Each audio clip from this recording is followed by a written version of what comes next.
Hello there, I'm Susan McClay, and I'm a mom on a mission to help other busy and exhausted moms make healthy living simple, fun, and lucrative. You might remember a couple of weeks ago I showed you how I planted seeds for the tower garden.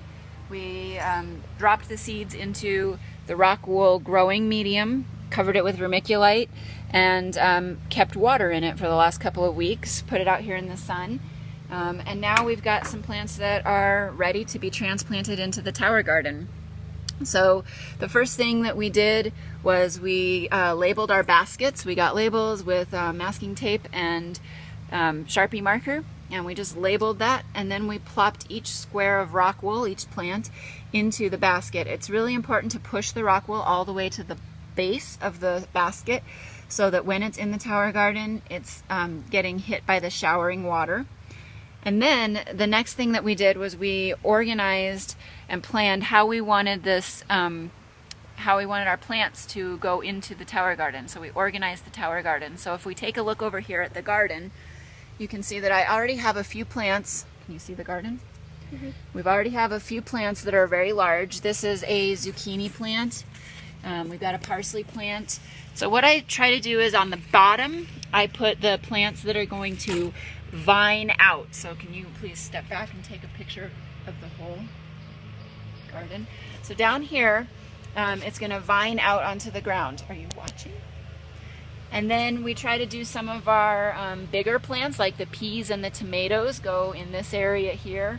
And then our more compact lettuces, cabbage, they go here. And anything that's going to grow vertically, like broccoli or Swiss chard or kale, will go at the top, so that it kind of comes out as a nice pyramid shape.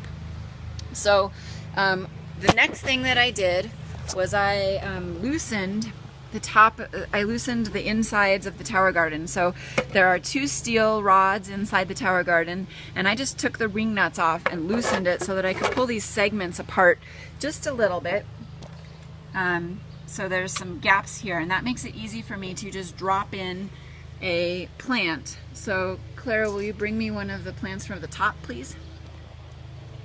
So I'm going to place a plant right here at the top. This is going to be broccoli. So broccoli is going at the top because it's a very tall plant, and so I'm going to gently squeeze that in to that space. I do like to use the baskets over again. And so that's why I loosen this up. I could squeeze the baskets in, but it might break the basket. So I will, when I have 2 hands, I would pull this up and then plop that in there.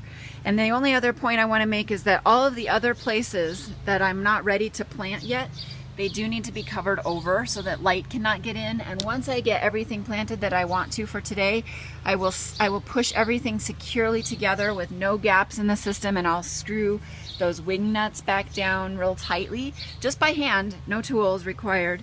And it's really important that I do that so that light does not get into the system. Light introduced into the system will then help algae grow on the roots, and that would not be very healthy for the plants. So I hope that was helpful for you in transplanting a tower garden. If you'd like to know more about tower gardens, contact me at 24fruitsveggies@gmail.com. Bye.